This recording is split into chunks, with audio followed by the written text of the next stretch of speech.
Fala tricolora, seja bem-vindo ao canal Fluminense Domina. Eu sou o Wallace e vamos de pré-jogo Fluminense Inter e Fluminense no Beira-Rio. A gente tem umas lembranças muito boas de jogar naquele estádio, né? 2023, tá lembrado, né? O milagre do Beira-Rio. Em 2021, nós ganhamos deles lá, também pelo placar de 2-1 e também de virada. Naquela ocasião, foi um gol de Luca, de escanteio, gol olímpico de escanteio. Tu lembra dele, Luca? Gol de Caio Paulista também. Tu lembra dele também? Caio Paulista, esforçado pra caramba. A gente tem outro jogador também esforçado pra caramba, que fica às vezes tropeçando suas próprias pernas e na própria e na bola. 2023 a gente foi lá, a gente ganhou de 2-1 de virada também. Será que em 2025, 3 anos ímpares seguidos, a gente ganha deles lá? Não sei, o futuro só a Deus pertence, o que resta é a gente assistir, se entreter e torcer. O Fluminense vai ao jogo talvez com o que tem de melhor disponível, já que esse é o último jogo antes de sua viagem para os Estados Unidos e antes do primeiro jogo, né, do Super Mundial de Clubes. E você tá ansioso pelo Mundial? Eu tô e não tô. Sei lá, um misto de emoções aí meio estranho, tipo, sei lá, medo de. Acredito que seja o mesmo medo de outros times também, né? De chegar lá e passar vergonha. Mas eu acho que o Renato Gaúcho ele tá escondendo um pouco o jogo.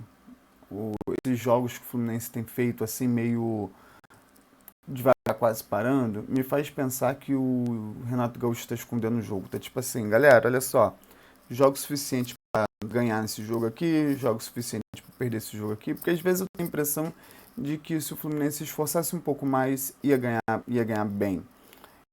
Mas em alguns outros momentos eu penso assim, pô, parece que eles querem ganhar, mas não conseguem. Então eu fico com essa apreensão.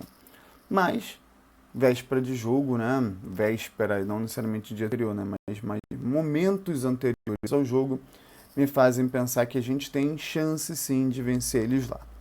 Se você quiser saber qual é a minha percepção do time do Inter, eu tenho outro vídeo que eu convido você também a assistir. Deve estar em algum lugar aqui, né, para você assistir algumas análises minhas de algumas jogadas, né, do Internacional.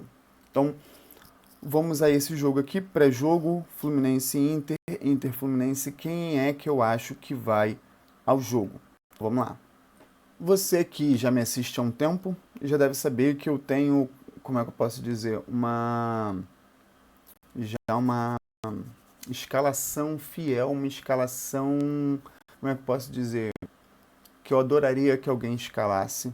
É a mesma da Inter de Milão, né, que é um 3-5-2. O Fluminense sempre dá mole defensivamente, já que a gente não tem zagueiros que mostrem muita confiança, tirando o Thiago Silva.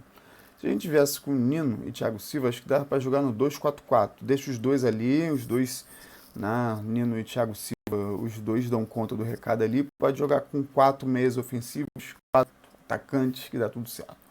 Mas com Freitas a situação é meio diferente. Às vezes o Ignacio também entra no lugar do Thiago Silva. No último jogo contra o Once Caldas, o Ignacio entrou bem, mas jogar bem contra times menores assim é meio complicado. O futebol brasileiro é um futebol muito competitivo, né? E principalmente quando você já tem um estigma de saber que os outros times vão marcar o teu melhor jogador, que é o John Ares. Então vamos lá. Primeiramente, não tem como não ser diferente. No gol tem ele, Fábio. Opa, no gol tem ele, Fábio. Zaga, Thiago Silva e vai Freitas. Lateral esquerda vai Fuentes. Acho até que a gente poderia colocar o René para dar liberdade, né, para jogadores mais à frente e falar, René, marca o que tu nunca marcou na vida. Né? Acho que vai de Guga hoje. Acho que vai de Guga e Gabriel Fuentes. Já no meio, eu acho que vai de Hércules, Martinelli e Ganso. Acho que vamos 3.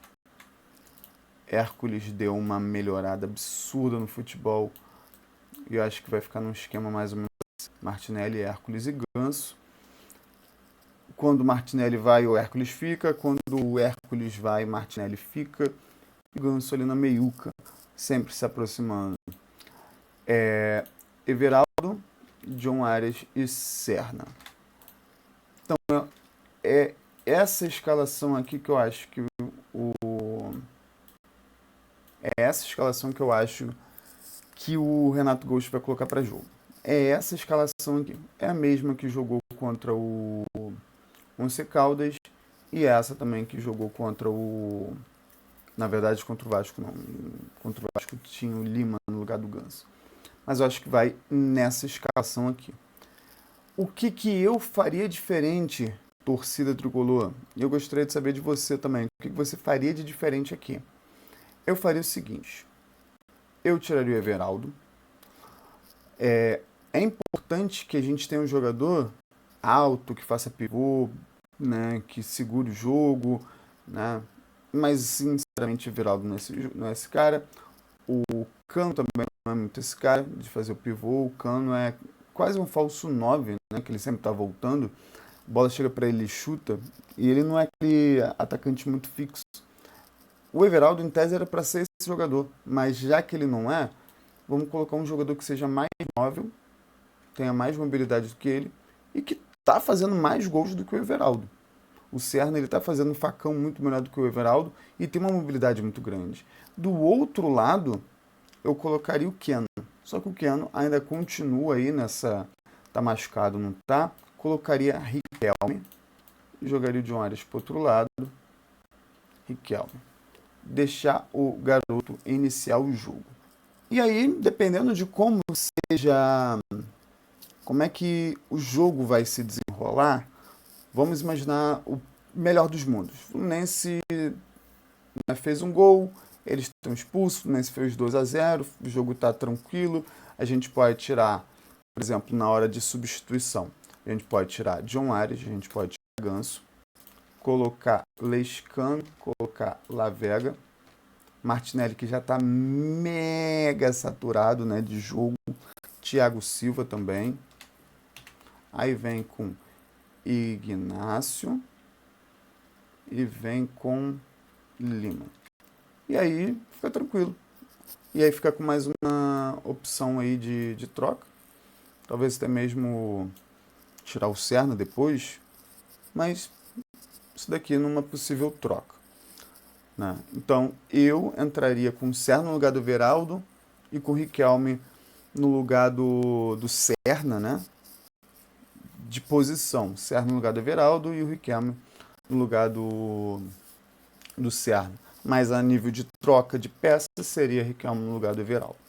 E aí, se o Fluminense, no melhor dos mundos, já entrasse, fazer gol, teve expulsão, o jogo está encaminhado, trocaria Ganso, Thiago Silva, John Arias, para não correr risco de se machucarem, colocaria esses nomes aqui em campo. Pior dos mundos, o Fluminense entra e já toma gol.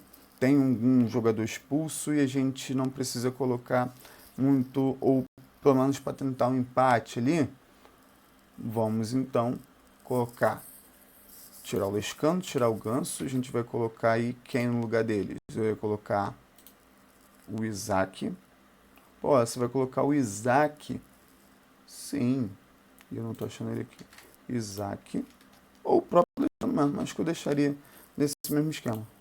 Mesmo se estivesse perdendo e já não tivesse mais como recuperar o placar, acho que eu deixaria esse. Já que não tem esperança de recuperar o placar, não tem por que a gente deixar em campo os jogadores, né, com possibilidade de se lesionar. Por exemplo, se lesiona o Freitas, tem o Ignacio.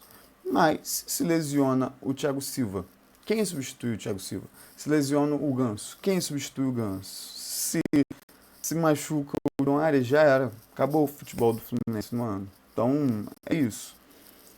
Então, no melhor dos mundos e no pior dos mundos, eu faria exatamente isso para o segundo tempo, né? Principalmente se o jogo estiver muito truncado ali com o Inter estiver jogando muito em cima, estiver marcando, fazendo muita falta e tal. Eu faria isso.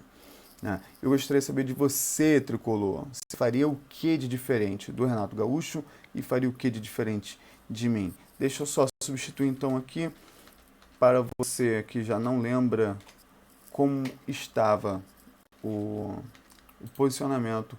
É esse, eu vou dar um zoom. É esse o time que vai a campo. Então é isso, torcedor tricolor. Obrigado você que assistiu o vídeo até aqui. Muito obrigado. Deixe seu like, siga o canal e até a próxima.